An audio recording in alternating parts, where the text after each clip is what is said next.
You can end a fight without saying a single word. No yelling, no slam door, just silence. And somehow, it hurts more. Here's the part that doesn't make sense at first. Silence isn't the absence of conflict. It's often the most controlled form of it. Think about the last time someone went quiet on you mid-argument. Not because they had nothing left to say, because they had everything left to say and chose not to say it. That choice is the aggression. Researchers studying social rejection found something strange. When people are deliberately excluded, even in a simple ball-tossing game with strangers, their brains respond in the same region that lights up during physical pain, the anterior cingulate cortex. The same circuitry that processes a broken bone also processes being frozen out. Silence doesn't just feel like an attack. To your brain, it partially is one. Now here's the twist. The person going silent usually doesn't see themselves as attacking anyone. They think they're protecting the relationship, avoiding saying something they'll regret. But intention and impact aren't the same thing. Psychologist John Gottman spent decades studying what predicts the end of relationships. One pattern showed up again and again. He called it stonewalling.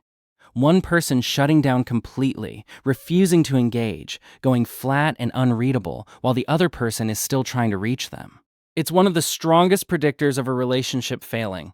Stronger than yelling, stronger than criticism. Because yelling is still contact. Silence removes the other person entirely. It says, "You don't get access to me right now." And there is no version of that which feels neutral to the person on the receiving end. That's what makes it aggressive, not the volume, but the control. Silence lets one person set all the terms. When the conversation restarts, how long the punishment lasts, whether an apology is even required. The other person doesn't get a vote. They just wait. And waiting, under uncertainty, is its own kind of pain. Arguably worse than a direct confrontation, because at least a confrontation gives you something to respond to. So the next time silence gets used on you, or you're the one going quiet, notice what's actually happening underneath it. It's not calm. It's not peace.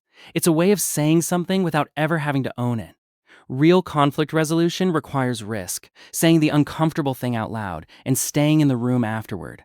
Silence lets you skip the risk and keep the control, which means the quietest person in the room isn't always the safest one.